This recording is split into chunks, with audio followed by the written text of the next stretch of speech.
Doctor மனிதநேய மாந்தரசி இந்த படத்தின் பைனான்ஸ் மினிஸ்டராக, பைனான்ஸ் கண்ட்ரோலராக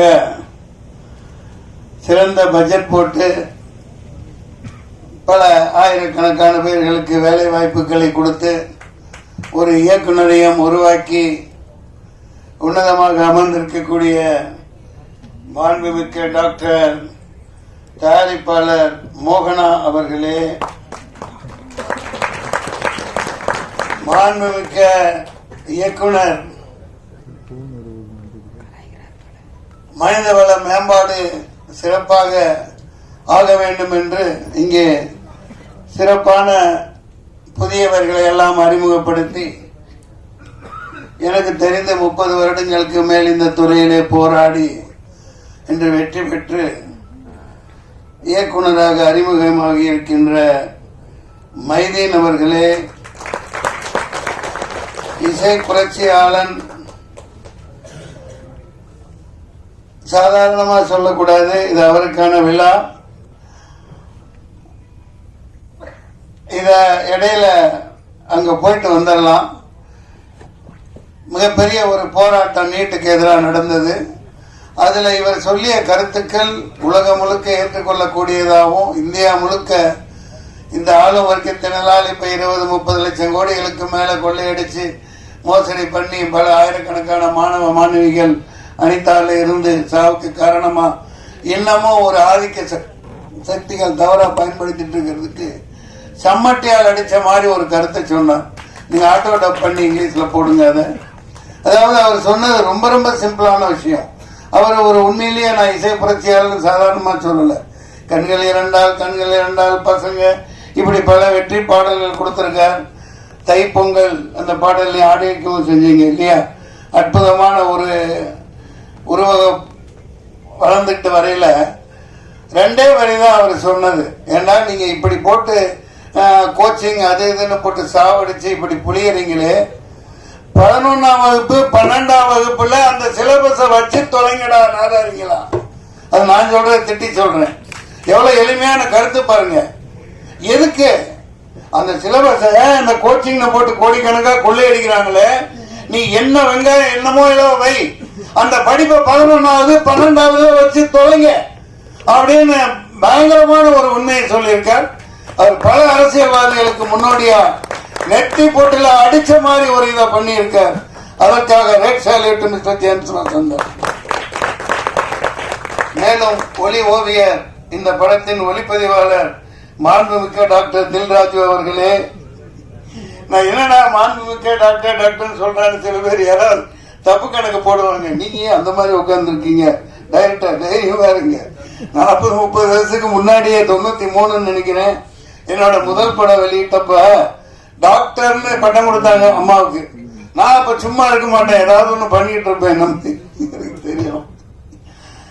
அது என்னோட படத்துல 60 நடிகர்களுக்கு மேல போட்டு நானும் படம் எடுத்தேன். ராஜாதி ராஜகுல ஒத்துங்க, ராஜ மார்த்தாண்ட, ராஜ கம்பீர, காத்தவராய, கிருஷ்ண காமராஜர். நான் என்ன பண்ணேன், மாண்புமிக்க டாக்டர் நாகேஷ் அவர்கள், மாண்புமிக்க டாக்டர் மனோரமா அவர்கள், மாண்புமிக்க டாக்டர் குள்ளமணி அவர்கள், இன்னைக்கு போய் பாருங்க இருக்கும், முழுக்க 60 நடிகர்களை போட்டு விளம்பரம் எடுத்தாங்க. தினத்தந்தையில போட மாட்டேன்ட்டாங்க.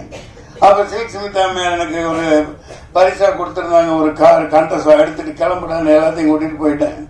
நேராக போய் ஏன் எதனால இல்லைங்க, அது ஒரு மாண்புமிக்கங்கிறது மந்திரிகளுக்கு தான் போடுவோம். அப்படி எந்த புத்தகத்துல இருக்கு?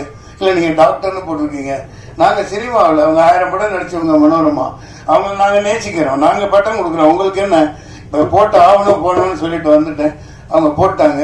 ஏன்னா தினத்தந்தி ஆதித்தனாரோட அற்புதமான நம்ம தமிழ் உணர்வாளர். அது போன்று நம்ம கௌரவிக்க வேண்டியது நம்ம கடமையா இருக்கு. நம்ம துறையை நம்ம கேவலமாகவும் இதாம பேசுறதுனாலதான் மிகப்பெரிய அழிவுக்கு உள்ளாகிட்டு இருக்கோம். இந்த இடத்துல இதை ஏன் சொல்றேன், நான் வந்து எல்லாத்தையும் முடிச்சிடுறேன். மோகன்ராஜன் ஆகா எங்கப்பா அட்டி நிறுத்திலே என்ன எட்டி பின்றாரப்பா, கட்டா குஸ்தி சம்பவக்காரி என்ன சம்பவம் பண்ணிட்டாப்பலப்பா. இங்க இருந்து தான் இந்த லிரிக்ஸ் அவருக்கு கிடைக்குதோ அடி பின்றாரு. மோகன்ராஜன் பாடலாசிரியர்களே, நிலவை பார்த்திபன் அவர்களே, வினோதினி வைத்தியநாதன் சும்மா இருக்கிறாங்களா பாருங்களா. இந்த வயசுலயே அவங்க அப்பாவை கூட வச்சுக்கிட்டு ரீல்ஸ் போட்டு அப்பாவை விட்டு கொடுக்காத பிள்ளையா கவர்மெண்ட்டுக்கு எதிரா அடி சமட்டி அடி அடிக்கிறாங்க. அவர் தைரியத்தை பாராட்டலாம். நடிகர் தோழர் மாண்புமிகு ஜெயபிரகாஷ் அவர்களே, பிரசன்னா பாலச்சந்திரன், அருவி மதன், கவிதா பாரதி அவர்களே, இயக்குனர் மூர்த்தி அவர்களே, அக்ஷய் அவர்களே, சஞ்சய் அவர்களே, மாண்புமிக்க கோகுல் அவர்களே, நிகில் கணேஷ்குமார் அவர்களே, ஜெயசீலன் கலை இயக்குனர் ஜெயசீலன் அவர்களே, MS பிரபு அவர்களே, கொஞ்சம் மற்றவங்க எல்லாம் போயிட்டனால கொஞ்சம் டைம் இருக்குன்னு நினைக்கிறேன்.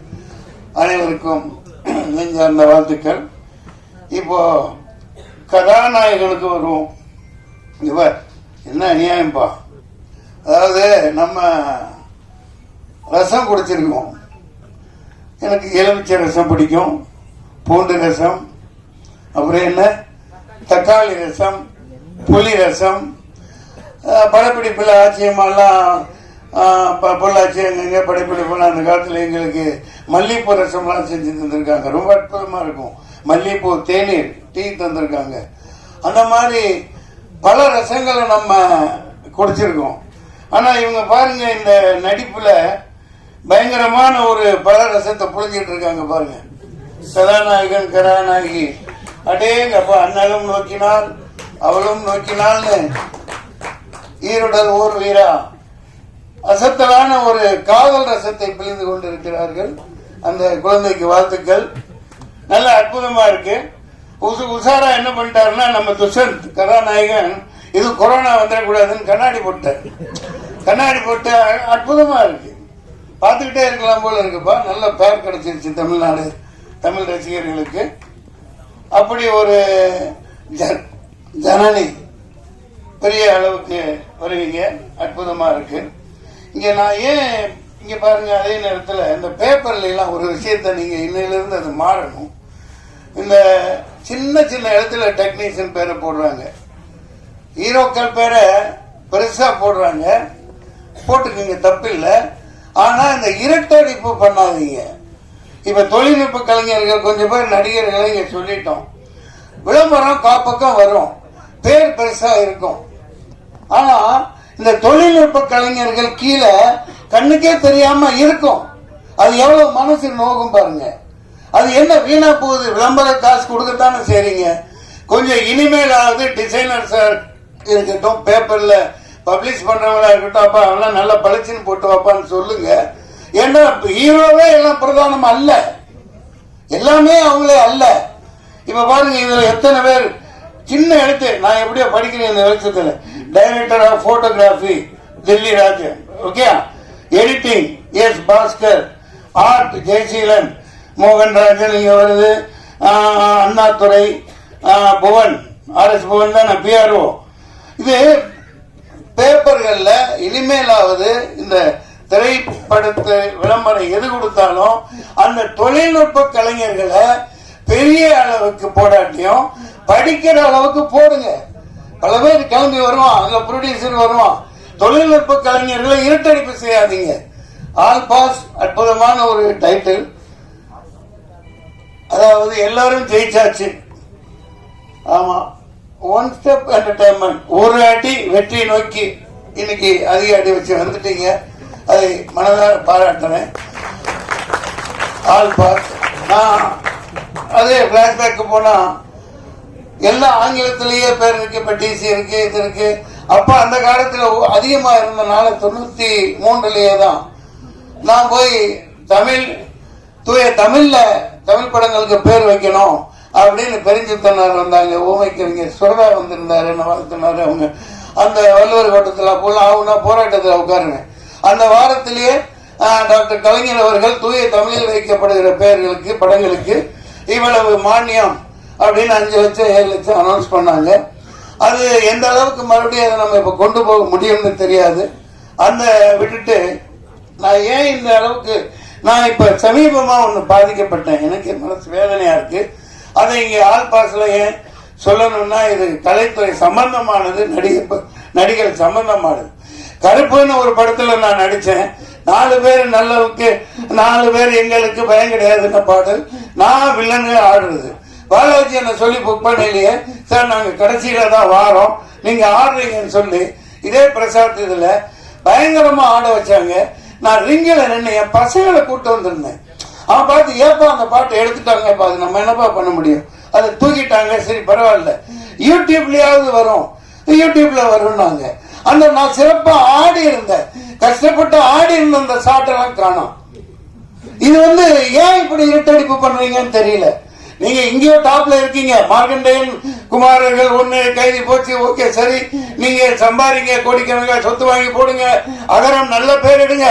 ஒரு நடிகனோட நடிப்பை ஒரு போர்ஷனை ஒரு பங்களிப்பை அடுத்தவன் ஜோத்திலேயே மண்ண போடுவீங்க. நான் பகிரங்கமாக குற்றம் சாட்டுறேன். உங்களுக்கு ஆண்மை இருந்தா, உண்மையிலே தைரியம் இருந்தா அதை போடுங்க.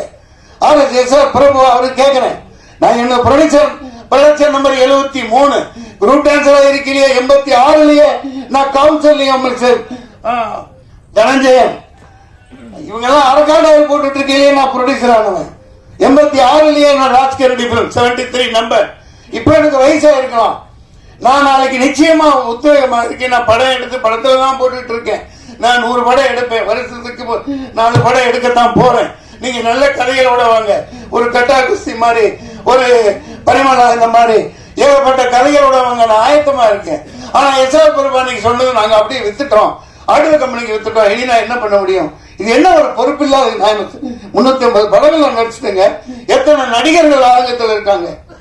அதாவது இவங்க இருட்டடிப்பு பண்ணி எல்லாம் பில்டப்ல வாழ்ந்துட்டு இருக்காங்க. இன்னைக்கு ஹீரோ எல்லாம் பில்டப், ஒரு டான்ஸ் மாஸ்டர், ஒரு ஃபைட் மாஸ்டர், ஒரு டெக்னீஷியன், ஒரு பாடலாசிரியர், ஒரு இயக்குனர், இப்படி நூத்துக்கணக்கான உழைப்பெல்லாம் இன்னைக்கு பில்டப்ல வாழ்ந்துட்டு இருக்கீங்க.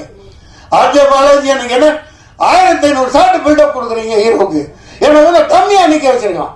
ஒரு இயக்குனர் 2-3 பேர்கிட்ட நான் சொல்லல, சார் இனிமேல் நீங்க சைன் பண்ணீங்க, முக்கியமான சீன் எது நடிக்கிறீங்களோ அதை எடுக்கிறீங்கன்னா என்ன கேட்காம நீங்க எடுக்க கூடாதுன்னு அக்ரிமெண்ட் போடுங்கன்னு சொன்னார். இதெல்லாம் எந்த அளவுக்கு சாத்தியம்? நான் நடிச்சு எத்தனையோ கேப்டன் 25,000 அடி தூக்கி போட்டிருக்காங்க, ஆனா அவருக்கு கால் தூசுக்கு ஈடாக மாட்டாங்க. அதனாலதான் படங்கள் நிக்குது. மலையாள படங்கள் ஏன் நிக்குது? இப்ப நல்லா நிக்கிறாங்க. மலையாள படத்தை பாராட்டுறோம், தலையில தூக்கி வச்சு கொண்டாடுறோம். எல்லா கேரக்டரும் நீ என் கேரக்டர் ஒண்ணு கொடுக்க வேணாம், ஒரு வெங்காயம், நான் வந்து பிச்சை எடுக்கிறவன் கிடையாது. ஈட்டடிப்பு ஏன் பண்ற? அந்த என்ன மறைச்சிட்டு நீ பெரிய ஆளானா நான் தான் உண்மையான கருப்பு, நான் தான் கருப்பு, கருப்பே வருவா. மக்கள் சொல்லுவாங்க, தைரியம் இருந்தா அந்த சாட்டை போடுங்க சார். நான் கஷ்டப்பட்ட ரிங்க ஆகுங்க சார், காணாம் சார், யூடியூப்ல போடுறேன்னு சொன்னாங்க சார். அதுக்கப்புறம் யூடியூப்லயும் போடல. அந்த பர்டிகுலர் நான் நடிச்சதை, நான் ஆடினதை, அது 2 நிமிஷம் சாட்டா இருக்கலாம், 4 நிமிஷமா இருக்கலாம். சூர்யா சார் இது விக்ரமத்தில் 5 நிமிஷம் தானே வந்தாரு. அந்த பிரசன்ஸ் ஆன ஆடியன்ஸ் எல்லாத்துக்கும் இருக்காங்கல்ல சார். பசங்க பாவம், அவங்களுக்கு பதில் சொல்ல முடியல, கூட்டு போயிருந்தேன் ஷூட்டிங். அப்பா என்ன பயணி அப்படி ரிங்கில் அந்த இடத்துல ஆடின, பாட்டெல்லாம் ஷாட் உடைச்ச, எல்லாம் செய்ய சொன்னாங்க, ஏன் போடல? நான் உங்களுக்கு என்ன பதில் சொல்றது? இது ஏன் இந்த மாதிரி ஒரு அயோக்கியத்தனம்? முதல்ல ஹீரோவா இருங்க, நல்லா சம்பாதிங்க, என்ன வேணாலும் பண்ணுங்க. ஆனா சினிமா ஒரு கூட்டு குடும்பம், அதை ஞாபகம் வச்சுக்கோங்க. இது ஆல் பாஸ் வெற்றி அடைவோம். இந்த மாதிரி நிறைய பேர் வரணும். சினிமாங்கிறது ஒரு தனிப்பட்ட கதாநாயகனுக்கு அல்ல, ஒரு ஜனநாயகம் வந்தானா 100 பேர் கூட்டு போனாங்க, மலேசியா செலவு பண்ணி கூட்டு போனா அவன் ஜனநாயகன். இங்க நடக்கிற மதுரைக்கு கூட்டு போல, யாரும் என் இடத்துல நான் நட்டி பரவாயில்ல. யாரோ ஒரு பொண்ணு கூட ஆடு படத்தில் நடிக்கிறது, இவர் கோட்டு போட்டுக்கிட்டு ஆடுறாரு. அடே நீ நல்லா ஆடு, நல்லா ஆடு, ஆனா என்னை எதுக்கு போட்ட?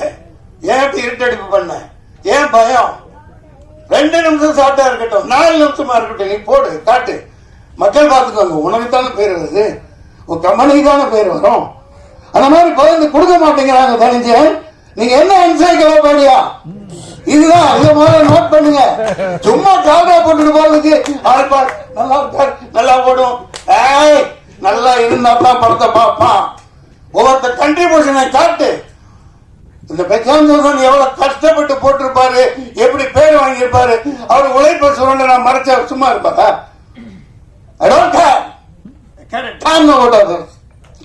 சேம் அந்த மக்கள் இருக்காங்க, இதை சொல்லியிருக்கேன் பாருங்க.